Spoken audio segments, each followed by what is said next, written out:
a pioneer in the role of dynamics and coding in memory and reasoning. Very happy to have Ila here today presenting to us. She was also a participant in that brain and computation program that Bruno mentioned earlier. Ila, welcome. Oh, thank you so much, Peter. Let me share my screen. It is wonderful to be here.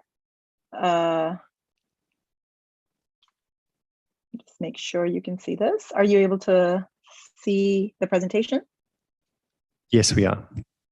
Okay, fantastic. Well, first of all, congratulations to the Simons Institute community at large on the 10th anniversary. It was a real pleasure to be there in 2018 as part of the program that Bruno organized. And congratulations especially to Shafi and Peter. So, I guess I have benefited from Jim Simons' support of both mathematical neuroscience, and computer science in all of his different modes of philanthropy and setting up this institute, as well as setting up various funding mechanisms for neuroscience and mathematical neuroscience. So I'm very, very pleased to be able to give this talk, and I regret not being there. I have a family event, which keeps me away. So without further ado, I want to tell you a little bit, following up on the things that Bruno talked about. I want to tell you about some of the remarkable computations that the brain does in the context of spatial navigation. And also actually turns out that the underpinnings of spatial navigation in the brain are then repurposed and reused by the brain to do other kinds of mapping of the world more generally. So hopefully I'll have a chance to tell you that as well. All right, so let's just start with a bit of a visual outline of where we're going to go. So the first question is, why are we particularly interested in spatial navigation? Why should this be of interest to you as computer scientists? The second question is what are the neural circuits that support these kinds of computations? Where do they reside in the brain? The next question is, what are the underlying representations and codes and dynamics that allow the brain to do these computations? Next, we'll discuss some of the properties of these codes. The brain has a lot of flexibility in choosing how to represent information. Why does it choose these particular representations? And then finally, we'll talk about how these kinds of circuits in the brain can inform us in building architectures in computer science and machine learning, and also to just better understand dynamical properties that go beyond just spatial navigation. So, all right, so the first thing I want to point out is that, again, part of the bigger theme here is that, the brain certainly encodes for space, and space is an interesting problem in its own right, but it turns out that space is also a rather privileged variable and a rather privileged thing that the brain represents, and it seems to have these inductive biases towards interpreting the world in some spatial terms. So here is an old experiment done by Tolman, one of the behavioral psychologists, from the early 1900s, and he trained animals on two flavors of a task in the same apparatus. The first was a response task, and in the response task, the animal would be trained to turn left whenever it was released from one of the arms to retrieve cheese. So if it went from the south arm, it would have to turn left, and then it would get cheese, a reward. And if it went from the north arm, it would turn left and then again get a reward. On the other hand, there was a version of the task called a place task, in which the location of the reward was fixed in a spatial sense. And what the animal had to do is it had to think about what that location was and how to get to it, and take actions flexibly to be able to get to that location and retrieve the reward. And so in this case, coming from the south arm, the animal would turn left, but coming from the north arm, the animal will have to turn right. And what Tolman found is that there was substantially faster learning on the place task than on the simple response task, which suggests an evolutionary bias towards learning spatial maps over learning procedures. And this was especially notable in those days because that was the time when behaviorism was ascendant, and the idea was that a lot of learning in biological organisms was of the variety of action reward association learning. So in other words, basic reinforcement learning, what we'd call policy learning, but here animals seem to exhibit a preference for understanding the world in a spatial context. The next example, the next thing that I want to tell you about why we should study navigation. So the first one is to say navigation is important in its own right, but also it seems to have a privileged role in how we organize our understanding of the world. But the second thing is to say that spatial navigation is a hard problem in its own right, and because it's so hard, it's led to a lot of innovations in solving these difficult problems. And these innovations have, of course, been in the realm of human technological innovations that we have driven to be able to solve our own navigation problems. But at the same time, also neural circuits in the brain have made a lot of technological innovations of their own to be able to solve very difficult navigation problems. So this is the fortuitously the same example that Bruno just showed you. This is that Cataglyphis fortis ant in the Moroccan desert. It does these 500-meter long meandering trajectories looking for food, and then taking straight beeline paths all the way back, suggesting that this simple, small animal is capable of doing two-dimensional vector integration. So these are the kinds of feats. I mean, I could go on, I could spend hours talking about the various different navigational feats that animals are capable of. So hopefully this gives you enough motivation to be curious about what it is that the brain does in being able to solve these problems, right? So one thing I should just mention is up here, our technological innovations include things like GPS today, which involve satellites and rockets and all of that. But here, biological organisms must make do with their brains. Okay, so what are these neural substrates for spatial navigation? So this on the left is a very famous diagram from Fellman and Van Essen, showing actually the visual processing hierarchy all the way from retinal ganglion cells in the retina all the way up to higher level visual areas. And at the very top, you see these two areas, entorhinal cortex and hippocampus, and these sit atop the visual sensory hierarchy. It turns out these sit on the top of every sensory processing hierarchy, and these two are the areas that we are most interested in when we talk about spatial navigation. So entorhinal cortex is a high level association cortex. It combines information from all of the different modalities, and then it is the sole cortical gateway into hippocampus. And hippocampus is famously the structure, beautifully rendered here, rainbow images from Jeff Lichtman's lab, showing the gorgeous organization of the structure and of the neurons within it in the rodent brain. And it's famous for not just spatial, but also non-spatial, general autobiographical and episodic memory.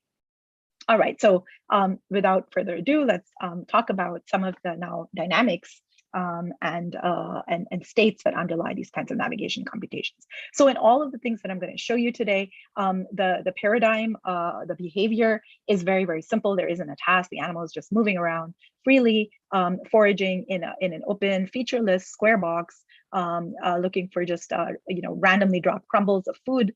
Of course, there's some spatial context available in the bigger room, so the animal has a sense of orientation. There are some doors and windows outside in the bigger world, so and it can look over the wall. So that's always the scenario. Now, the nature of these neural recordings is to insert probes into the animal's brain while the animal is running around doing this free behavior task, and so simultaneously recorded units are then collected together and lined up in this way in this cell versus time raster plot, and to be able to then quantify or say something about the structure of these neural codes and the dynamics. The circuit level characterization of the dynamics is to bin all of the spikes from all of the cells at every given moment in time in a small time bin, and collect the spike counts for each cell, and treat this, if they're n cells, as an n-dimensional vector, and then plot it as a point in this n-dimensional activity or state space. All right, so this is the general kind of pictures that I'll be showing you. So luckily, Bruno has already told you about this dedicated internal compass that exists in mammalian brains. This is the head direction circuit in mammalian. So Bruno focused a bit on flies. I'll start telling you something about mammals, and I'll tell you about the convergent evolution with flies. So this is a circuit that exists in the thalamus. This is an input area to cortex. This area contains head direction cells, but also entorhinal cortex also contains some head direction cells. So we'll focus first on cells in this thalamic area, and it's possible to then look at these state space structures that I told you about, how we construct these state space structures and describe the structure of these point clouds in the state space. So now the problem with describing point clouds in this state space is the state space is extremely high dimensional. So n is of the orders of 2000 in this case of this mammalian circuit that contains cells that indicate the animal's head direction. And so it's difficult in general to be able to say much about structures in very high dimensional spaces. And so a very useful tool, if those structures are non-trivial topologically, is to characterize the structure using topological data analysis methods, including persistent homology. So we can use persistent homology and apply it to these to this point cloud of data from this thalamic nucleus. And what we find is that this circuit is well characterized by a non-zero Betti number, H1, and nothing else that's non-trivial. And therefore, we can conclude that the circuit is a ring. Now, because it's a ring, we have the luxury of now projecting this very high dimensional state space structure into 3 dimensions, so we can have a look. And here I show you the actual data taken from 20 minutes of the animal freely behaving. And I should point out that this behavior that I showed you of free behavior, the animal's actions are quite rich. It's moving around in 2 dimensions. It's running fast, it's running slow, it's slowing down, it's grooming itself, it's rearing up against the walls of the environment, and so on. So there's no sense in which the behavior is low dimensional, but nevertheless, this circuit of about 2000 neurons has a dynamics which is extremely low dimensional, so that the states lie on this simple one-dimensional ring-like manifold. All right, so I think this is pretty incredible. There's a lot more work that goes into showing that these states seem to be coding this one-dimensional variable and not coding very much else. So if we've now isolated this one-dimensional structure in the data, what we can do is we can further characterize. We can use the data set to actually try to do completely unsupervised decoding of what's going on in the brain. So in this case, this is our manifold of states. This is a side view of that same ring manifold. And what we're doing is we're fitting this ring manifold by a spline. And now we can actually parameterize the spline alongside, in an isometric way, so that equal distances along this neural state space correspond to equal changes in this latent variable alpha. All right, and now we can colorize the ring. So every data point we can color based on the value of the parameterization here. And now this gives us a moment by moment decoding of the state of the circuit in terms of this latent variable alpha.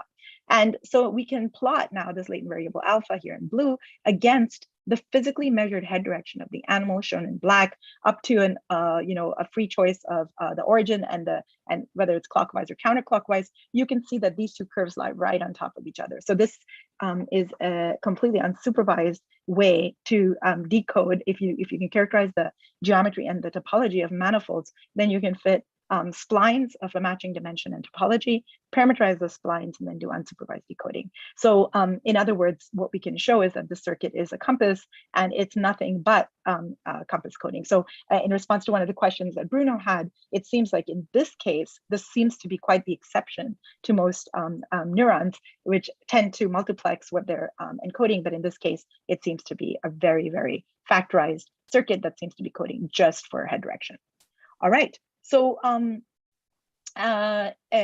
let's move on to then discussing what is the relationship between what I just showed you, which is a ring circuit in the mammalian brain. One thing I should point out that in the mammalian brain, the state space is a ring, but it's not clear if anatomically there is any physical structure that looks like a ring. On the other hand, the fly circuit is actually physically a ring. And so these are the neuropil, the processes of the neurons that connect in a physical ring-like structure. And here, if you image calcium activity from these neurons, as was done by Vivek Jayaraman, you can see that there's a localized activity bump in this physical ring structure, and this activity bump moves around as the animal moves around in space. So I have a movie here, but it's not playing. So I'm gonna not take the time to play the movie, but these are some pretty striking images of the bump moving around as the visual image shown to the fly flows and the fly believes it's turning. All right, so that's the compass heading direction. At the same time, there is downstream of the thalamic nucleus in entorhinal cortex.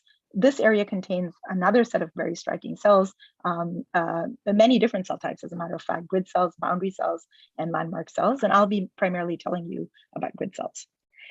So again, same recording paradigm, animal is free moving. And in black, what you can see here is the trajectory of the animal as it moves around in space. And every red dot that you see here, all these dots are the spikes emitted by a single cell that's being recorded as the animal is doing this behavior. And you can see, I think, quite clearly that these dots form clusters. So they form high density areas. And in fact, these clusters are arranged on the vertices of a nice and regular triangular lattice. So here for your eye, to guide your eye, you can see this is a regular triangular lattice. And of course, there is no spatial lattice drawn onto this plane over here where the animal is moving. So internally, the animal is computing that it has reached this virtual vertex and therefore instructs the cell to fire, right? So somehow the cell has to know how to fire. Now these cells have been found across all the mammals in which they've been,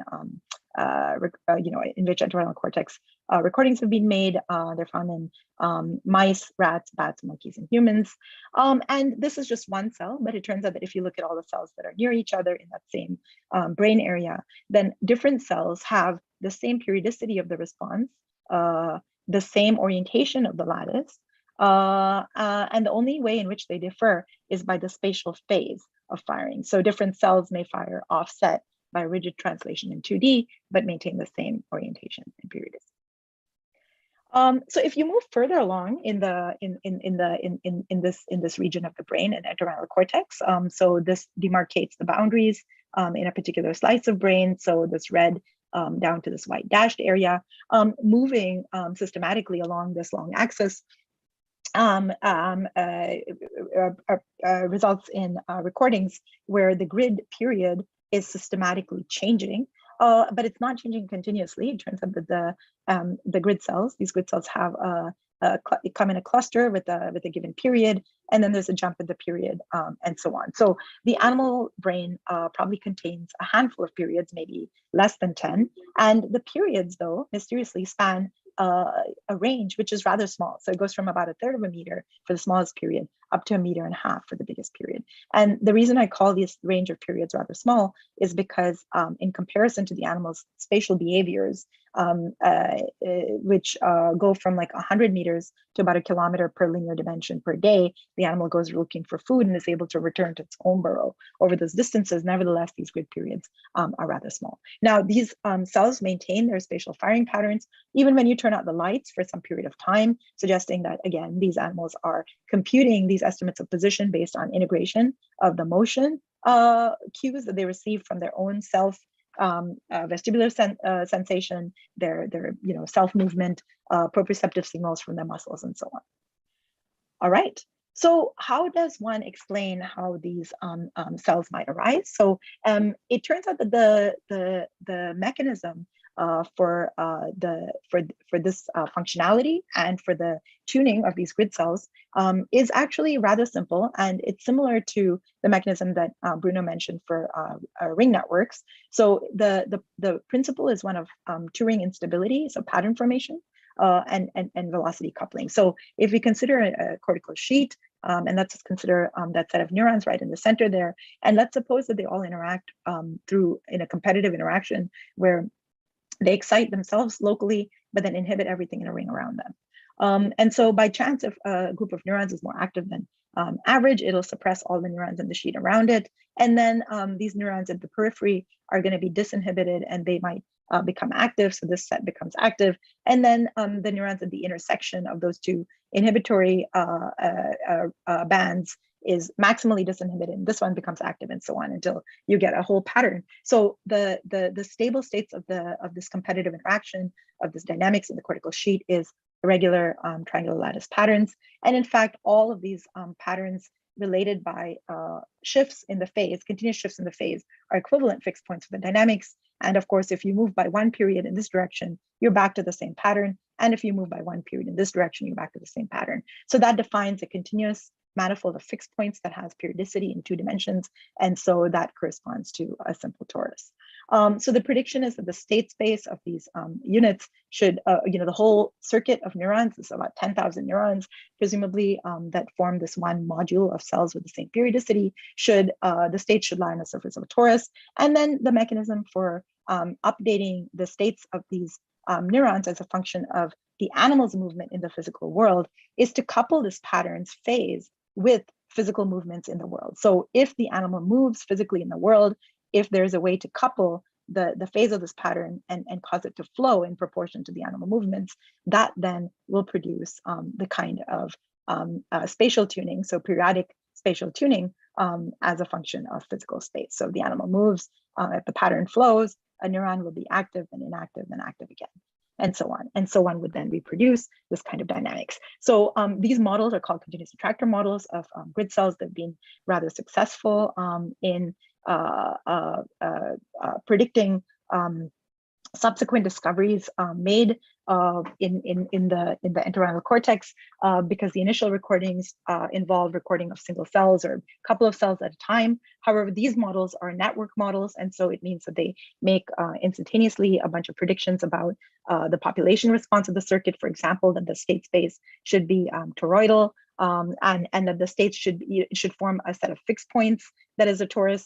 So the 10,000 dimensional state space should nevertheless contain only a 2-dimensional stable torus. And moreover, the cell-cell relationships, like here, because a pair of cells that's separated by one period in the connectivity should always be active exactly in phase, whereas 2 cells that are separated by half of the width of the inhibitory surround should be exactly active in counter phase. And so this relationship, according to this Turing pattern formation picture, these cell-cell relationships should be invariant and stable across environments and across time. And so in fact, that is what has been found. So even in different environments of different shapes and geometries, even though the spatial tuning of these neurons may become deformed, but nevertheless, the cell-cell relationships of cells remains invariant. When you record animals in 1D environments, so along linear 1D tracks, the spatial responses look not like grid cells. They look maybe multiply peaked, but not periodic.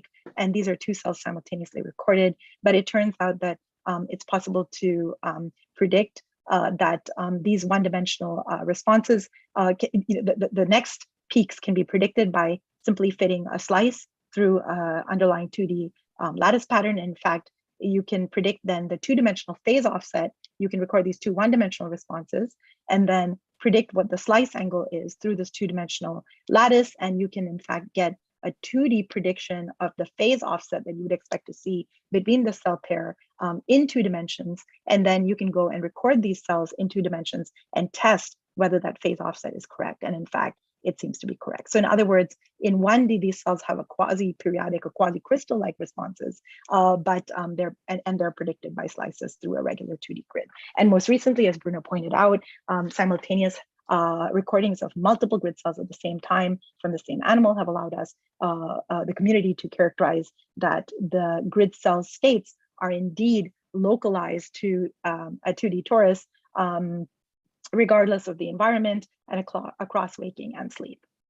Okay, so just to summarize the general mechanisms for memory in general in these circuits and for integration of velocity signals across the ring network and across the head direction and across the grid network is that there's strong connectivity laterally in the circuit to create persistent stable states for memory.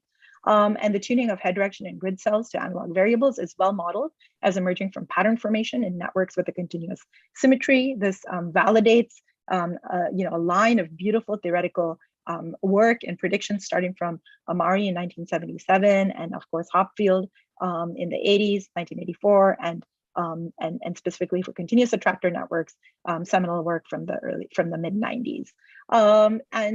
These form patterns act because they form fixed points. They act as these robust memory states and as representational states. So I'd like to turn now to the question of their coding theoretic properties, right? So one perplexing thing is, so these grid cells seem to be representing Cartesian space, two-dimensional representation, and updating the positional estimate based on integration of velocity in the world. But why have a non-local and a periodic code for this variable, which is the location of an animal in an, which is an aperiodic and local variable?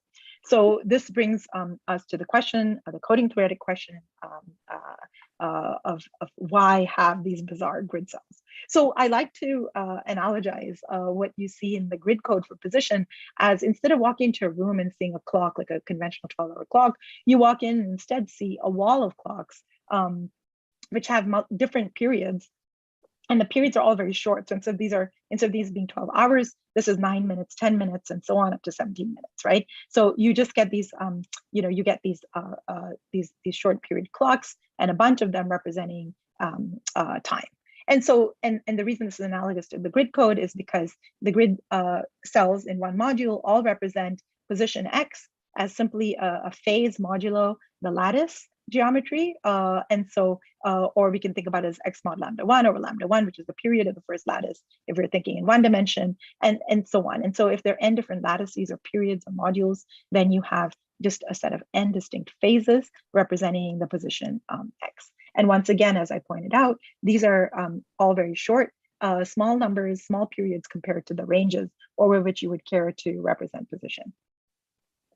So just to cut to the chase and and tell a long story, just quickly, what is interesting about this code is, as you saw, you're decomposing position into a set of different phases, modulo a bunch of different small periods. And so if there are n different periods, and again we're thinking about one-dimensional space, for example, and each grid network being a one-dimensional representation, if you've got n phases, then the coding space now, not the dynamical state space, but the coding space is now an n-dimensional torus, where each phase is now is now a circular variable. And so we can think about, as position changes, then the coding in this coding space is just a line that's evolving on this n-dimensional torus. And so in this case, both phase 1 and phase 2 are evolving.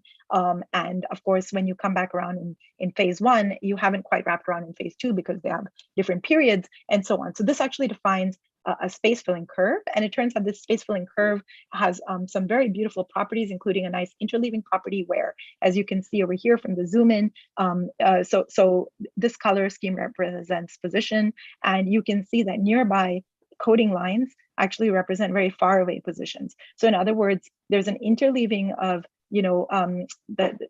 similar positions are very maximally well separated from one another, all the blues, and or all the dark reds, and then nearby coding lines represent very far away positions. So it turns out that you get two properties. So the first property is from the space filling curve. The fact is that with linearly many neurons, n, or modules, which is proportional to the number of neurons, you get exponentially many distinct spatial coding states. But the interleaving property gives you beautiful error correcting coding properties. And so it's possible, if you decimate your coding space, then you get well separated coding lines, and it's possible to do error correction. It's possible to then use like this very high capacity coding as many distinct, like we can think about each of these like local vicinities or local coding lines as sort of a local coding for a local environment. And we can think about some of these other coding lines, like this yellow one, as encoding of a very different environment, right? And you now have a local metric map, but a bunch of distinct local metric maps from many different environments. So that's one way to use this very large state space. There's many other beautiful properties. If you have modular arithmetic, which is this, this modular phases, it turns out that you can update all of the phases in parallel without doing the kind of serial addition and carry forward that you have to do in fixed base number systems. So that means that it's possible to do non-serial parallel updating across moduli, which leads to a big speed up. And there's also no information carry across modules. So you don't have to have one module communicate to the other, no long distance connectivity, and still be able to run this, across module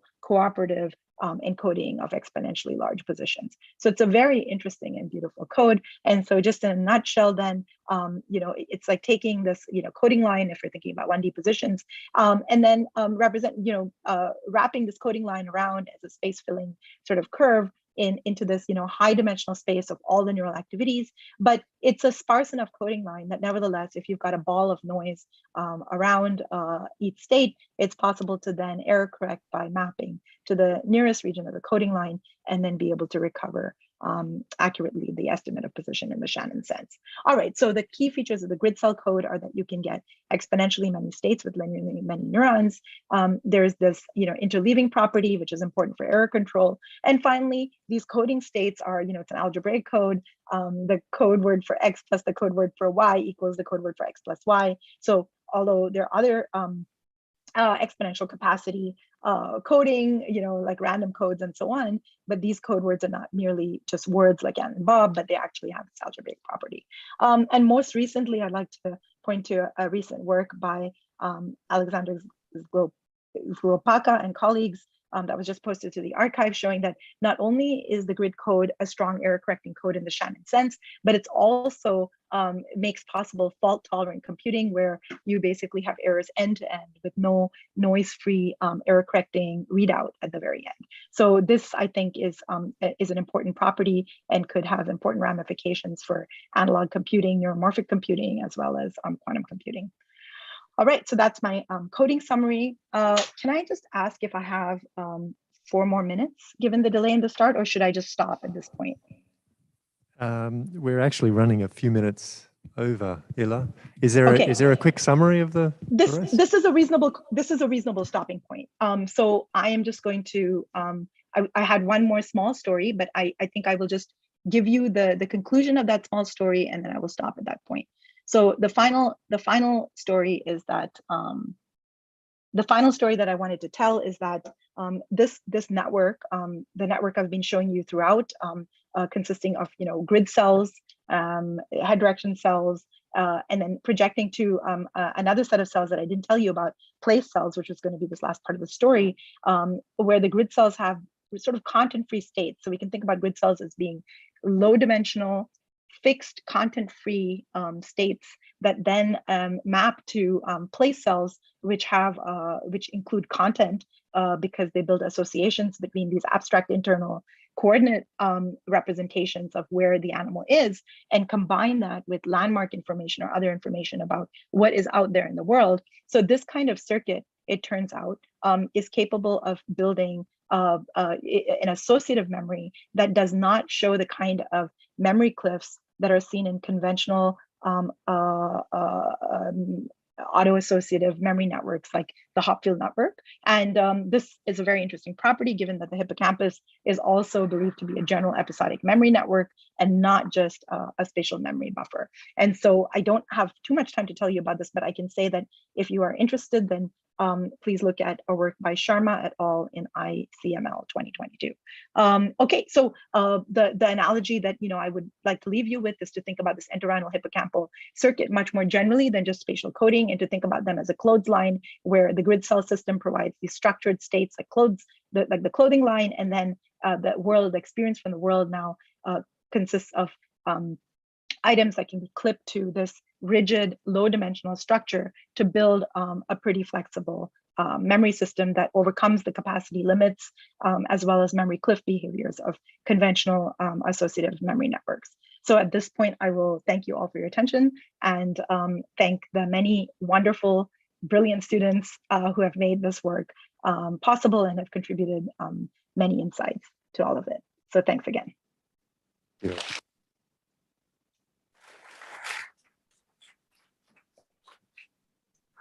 Fantastic, thank you. Maybe one quick question.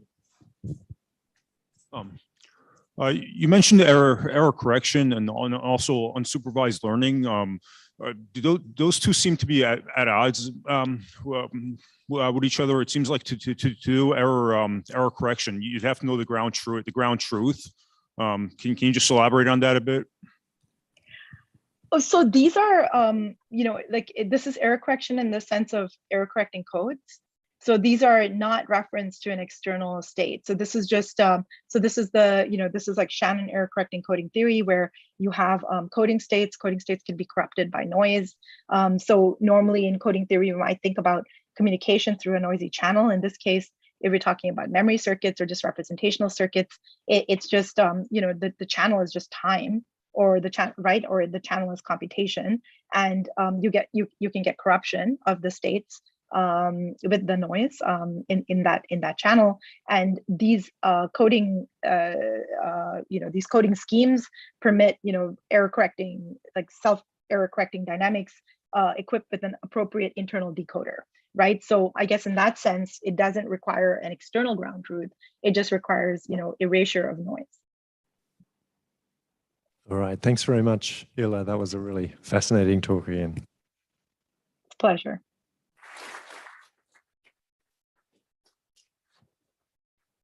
All right, and the last speaker before the break is Sham Kakade.